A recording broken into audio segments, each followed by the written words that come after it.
Salut First Half, on se retrouve pour une nouvelle vidéo Lego. Aujourd'hui, review Lego Ninjago Legends du set 71 847 contenant 1650 pièces, sorti le 1er juin 2025 au prix public de 149,99 €.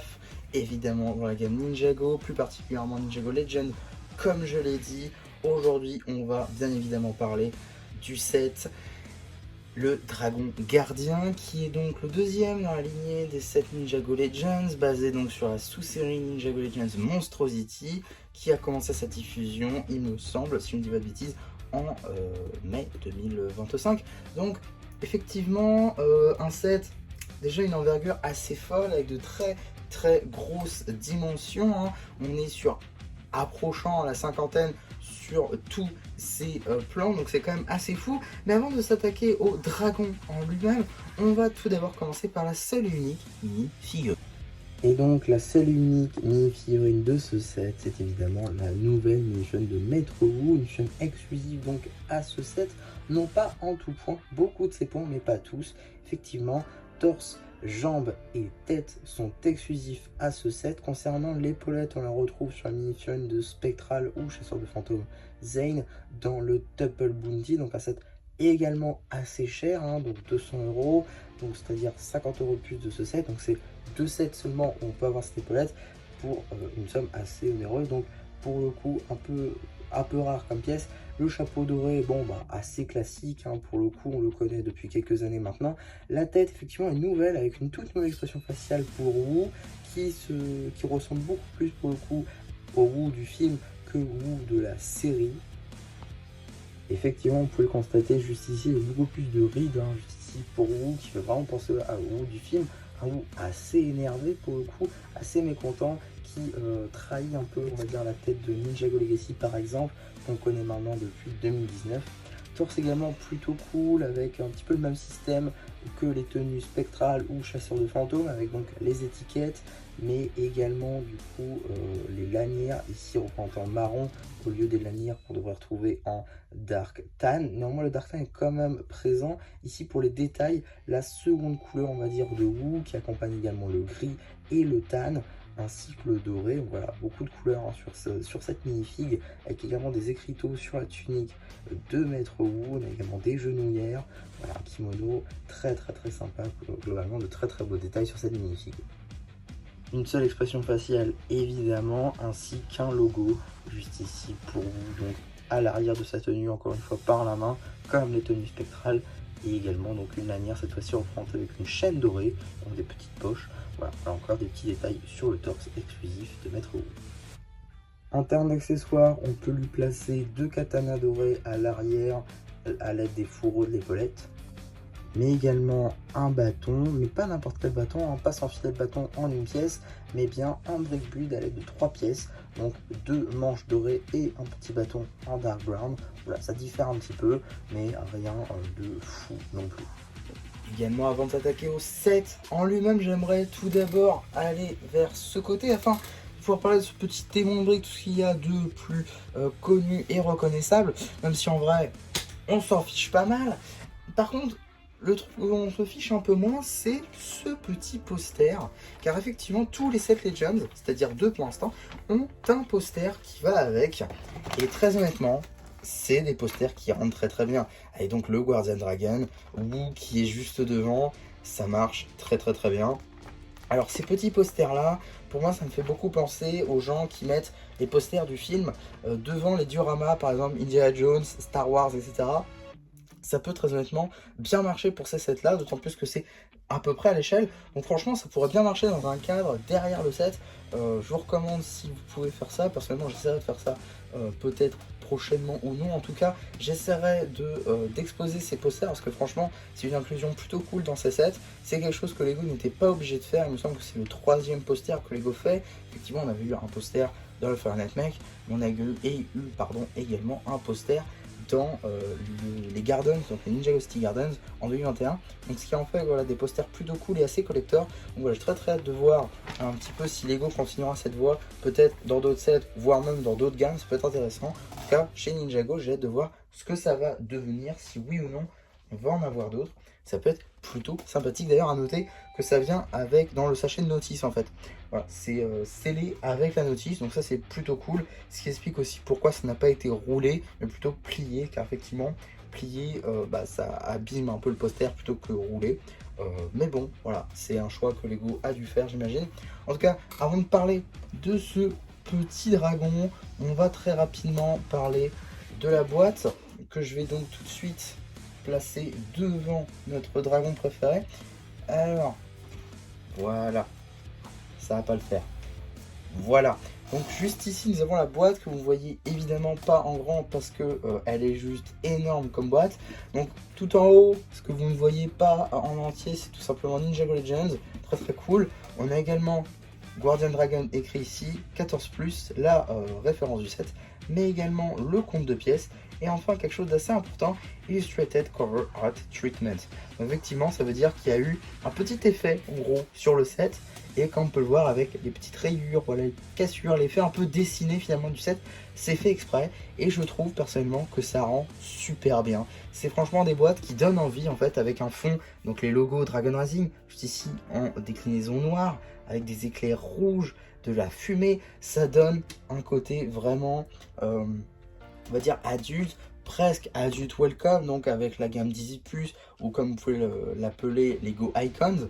Effectivement, une gamme donc de Lego qui est faite à destination des adultes. Sauf que, vous l'aurez peut-être remarqué, ce n'est pas du 18+, et je pense très honnêtement que Lego devrait utiliser ce traitement-là pour les autres gammes. Je pense notamment par exemple à la prochaine Étoile de la Mort UCS à 1000 €, qui devrait sortir dans la gamme Lego Star Wars. Je pense très honnêtement que ça pourrait très bien rendre avec cette Illustrated Cover Art Treatment, puisque je pense qu'il y a une espèce de lassitude des boîtes noires sans détail, puisque là franchement ça pourrait clairement changer la donne, et peut-être aussi donner un peu plus envie d'acheter le set, parce que très honnêtement, certes ça rend super bien, mais surtout ça montre aussi qu'il y a eu de l'argent qui a été mis dans le packaging pour faire acheter, et ça je pense que c'est un peu gage de qualité selon moi. Donc voilà, certes je m'attarde un peu beaucoup sur la boîte, mais je pense que c'est quand même important à noter. En tout cas, maintenant que ceci a été dit, on va pouvoir passer au gros du set finalement, c'est-à-dire le dragon gardien, qu'on peut donc découvrir dans la série Ninjago Legends Monstrosity évidemment. Et donc c'est un personnage assez, on va dire, au centre finalement de cette série, donc c'est assez important d'avoir un set là-dessus. Et que dire mis à part que c'est juste énorme, avec un dragon donc de 48 cm de haut et 55 cm de large avec les ailes. C'est franchement assez énorme je trouve. Alors il y a des techniques qu'on n'a encore jamais vues chez Lego, notamment pour un dragon. Déjà on peut voir donc ce côté un petit peu on va dire un peu en mouvement, comme si voilà, le dragon n'est pas droit finalement, mais est bien un peu courbé. Donc ça c'est, je trouve, plutôt sympathique. Ça utilise donc des rotules qui sont donc mises en serpent, j'ai envie de dire, puisque c'est pas tout droit et elles sont mises en quinconce, ce qui fait qu'on peut avoir ce truc. D'ailleurs ça se bouge un peu, mais voilà. À certains endroits ça peut être aussi très fragile lors de la construction, notamment à la fin. On va y revenir, mais on va y revenir tout de suite. À la fin, on va venir en fait y placer comme ceci à l'arrière ces petites griffes, et quand on va venir les enfoncer en fait ici, et ben on va construire tout simplement. On va venir en fait casser. Moi ça m'est arrivé, j'ai cassé cette partie là, ça allait tomber. Donc voilà, c'est un peu fragile, faut faire gaffe quand on manipule, mais voilà, par exemple. Mais voilà, globalement ça rend super bien, et clairement sur une étagère ça rendra très bien aussi. Également les bras, alors voilà, c'est un peu un point négatif pour moi les bras, puisque ils sont un peu lourds, et du coup voilà, ça tombe. Donc c'est un peu dommage de ne pas avoir fait des rotules peut-être un peu plus, enfin un peu moins fragiles, justement, pour pouvoir permettre à tout le monde de pouvoir ranger leurs bras, parce que du coup voilà, ça tombe un petit peu, c'est un peu dommage. Et pour quelque chose de l'exposition qui est justement fait pour mettre dans des poses, bah je trouve ça un peu dommage. Sinon le green est assez fait globalement, on a pas mal de déclinaisons. On a donc du dark green, enfin du earth green plutôt, on a du dark green et on a également du light green. Donc ça c'est plutôt cool, avec pas mal de nouvelles pièces. Je pense notamment à ces pièces là, donc de plates un par un rondes avec une tige comme ceci qui descend, qui permet donc de faire le doigt ici. Voilà, donc ces pièces de doigt là, on les a déjà vues à de nombreuses reprises, notamment depuis 2023. Également, donc ces pièces-là d'écaille, je trouve, qui marchent assez bien, qui cachent d'ailleurs juste ici les pièces techniques, comme vous pouvez le constater, donc c'est plutôt cool. Également, un petit point noir, on peut pas détacher Dragon. Alors oui, c'est un peu dommage, je trouve, qu'on puisse pas détacher Dragon, puisque beaucoup attendaient ce set comme un Dragon Source, et il est vrai que avoir un Dragon Source, on va dire, qu'il puisse bouger comme le Dragon Source du mouvement, ça aurait été sympa. Or, là, le Dragon Gardien est directement mis sur le set, c'est-à-dire que on vient de construire cette partie rocheuse et on a une barre technique et littéralement elle est dedans. Voilà, donc si je fais ça, littéralement tout bouge avec. Donc c'est franchement dommage. D'ailleurs, on peut la voir un petit peu ici. Donc franchement, c'est un peu dommage, je trouve, que le dragon soit lié à la plateforme.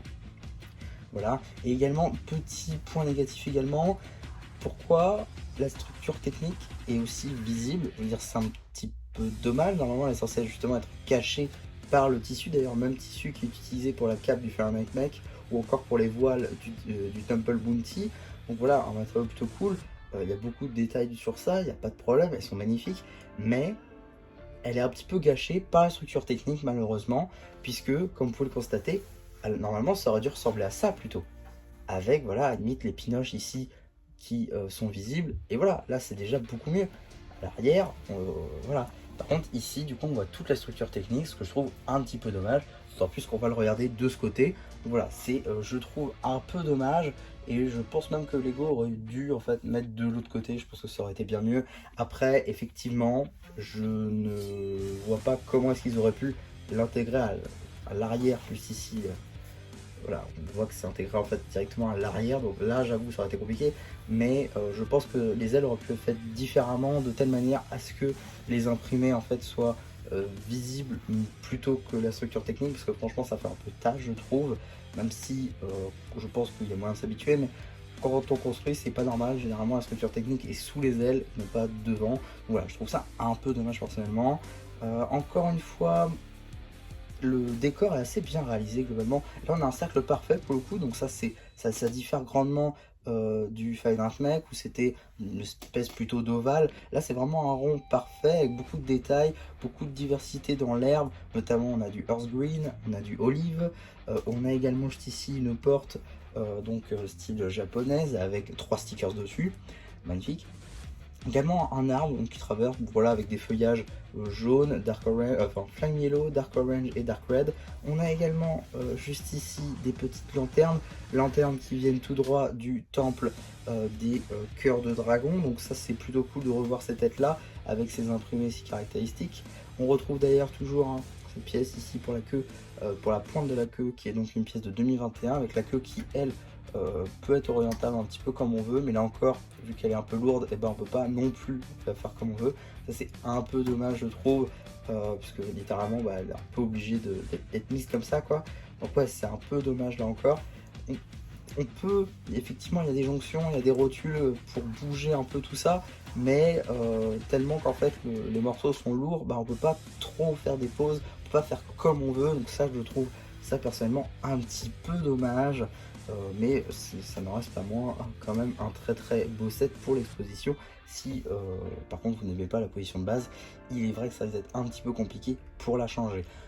Pour revenir sur le décor, je trouve les décors assez bien faits, notamment la roche, plutôt sympa à faire, également donc avec ces pièces là, donc c'est du snot évidemment, voilà, dans laquelle on vient placer ces petites pièces là pour de la roche. On a également un circuit d'eau qui traverse un petit peu, les techniques donc de snot, ou encore ici d'accroche pour pouvoir faire la cascade, ça c'est plutôt cool. On utilise également des studs transparents afin de faire les remous, ça c'est plutôt sympa. On retrouve également ces petites lames qu'on retrouve également dans le Fahrenheit Mech, donc ça veut dire que vous en avez deux littéralement en achetant les deux sets, donc voilà, ça fait un ensemble. Je trouve ça plutôt sympa, c'est une très belle pièce, franchement les pièces de Review Blade marchent assez bien, en déclinaison Dark Red ça marche encore mieux je trouve. Voilà, ça marche assez bien vraiment, j'aime beaucoup ces pièces là qui se mettent ici donc en plein milieu du truc avec des espèces de vignes. peut-être c'est la base de l'arbre, on sait pas trop. On a également des petites statues comme ceci qui font là encore assez japonisant, un petit buisson ici en dark red et en dark orange. On a également ces petites pièces là, souvent utilisées comme des cheveux, mais ici en olive, pour en final faire de l'herbe. Et franchement, là aussi, ça marche assez bien, voilà, des petites touches d'herbe ci et là. On a également des bougies juste ici, un peu cachées par cet arbre là, mais voilà, avec un stickers. Alors, je vais faire quelque chose de dangereux. Voilà, on va prendre le robot gardien qui est quand même assez gros. Voilà, je sais pas si vous arrivez à le voir juste ici, petit sticker de Kai, dans sa tenue telle qu'on peut le voir dans la série, donc ça c'est plutôt cool, une petite référence à ça. Et également, ici sur la porte, on a des petits écriteaux en langage Ninjago, voilà. N'hésitez pas, pour ceux qui connaissent le Ninjago, personnellement je ne le connais pas par cœur, à traduire en commentaire, ça peut en aider certains. Je sais pas trop ce qui est écrit pour le coup, en plus c'est deux écriteaux différents, et ça se trouve je les ai même mis dans le mauvais sens, c'est pas impossible, puisque moi je pensais que c'était vraiment les deux mêmes. Donc ouais, en tout cas voilà, franchement c'est si je devais donner une petite conclusion rapide on va dire, puisque là j'ai un peu survolé évidemment, puisque il y aurait tellement de choses à dire, par exemple notamment ces pièces là qui proviennent de la figurine à construire du bouffon vert de No Way Home, également donc cette matière là on pourra en parler des heures également. Enfin voilà, il y aurait beaucoup de choses à dire encore sur ce set évidemment, c'est franchement un set de fou. Alors oui, j'ai oublié deux trucs très intéressants, deux trucs très importants. J'ai parlé de toute cette partie-là, mais j'ai pas parlé de la tête.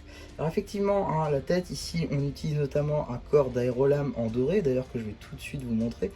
Donc un corps d'aérolame en doré, comme ceci, qui est donc une toute nouvelle pièce qui n'avait encore jamais été apparue. Donc ça c'est, je trouve, plutôt sympa comme inclusion, étant donné que par exemple dans le sceptre de l'œil de Oni dans le magazine, on avait eu un corps d'aérolame gris et non pas doré. Donc ça permet de le modifier par exemple. Donc c'est franchement cool comme inclusion, et ça veut dire que encore une fois, ce moule est loin de disparaître chez Lego, on le retrouvera encore.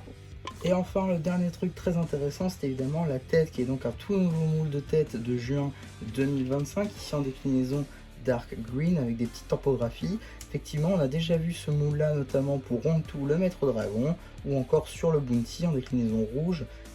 Pour Rontu c'était en déclinaison Earth Blue évidemment, mais voilà, pour le Bounty en déclinaison rouge. Donc voilà, ça fait une troisième déclinaison pour cette tête, c'est franchement plutôt cool. Alors, il me semble que sur des concept art, il y avait l'idée de mettre une tête de dragon rebelle, chose qui d'ailleurs a été faite notamment sur le dragon de Cure en déclinaison blanc, ce qui permet notamment de faire, eh bien, si je ne dis pas de bêtises, la technique du dragon rebelle de Zane.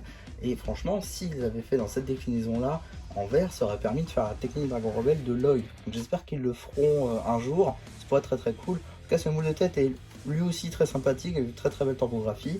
La couronne, elle aussi, marche assez bien globalement, peut-être bouge un petit peu avec cette pièce là qui en fait n'est liée à pas grand chose finalement, elle bouge un petit peu comme elle veut. Sinon les cornes marchent très bien aussi, ça rajoute de l'ampleur à la tête qui est toute petite, et à côté on a une grande corne, donc je trouve ça plutôt sympathique comme inclusion, ça marche assez bien. On perd le côté peut-être aussi un peu mystique qu'on a vu dans la série avec un côté vert et non pas doré. Voilà, ça c'est peut-être un peu dommage, mais franchement c'est pour chipoter. Le set marche franchement très bien, il y a de beaux détails dessus, et en exposition là encore c'est, je pense, une très belle pièce. À côté du Fahrenheit Mech, ça rendrait franchement très bien. Les deux à côté, étant donné que il faudrait laisser enfin celui-ci derrière parce qu'il est plus grand, et le Fahrenheit Mech par exemple ici ou là, pour pouvoir avoir les deux comme visibles.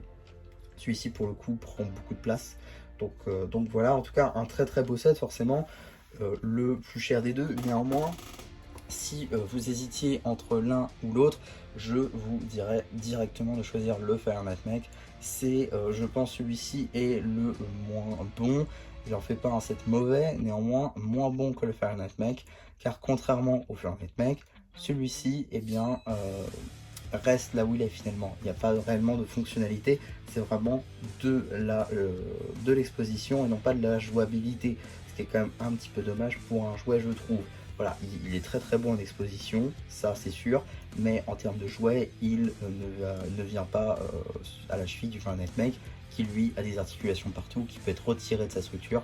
Voilà, et en plus il y a plus de figurines, alors que là il y en a moins, il n'y en a qu'une seule. Il n'y en a qu'une seule, donc voilà, je pense très honnêtement que les deux peuvent trouver leur public. Néanmoins, celui-ci est vraiment dédié à de l'exposition, contrairement à son collègue.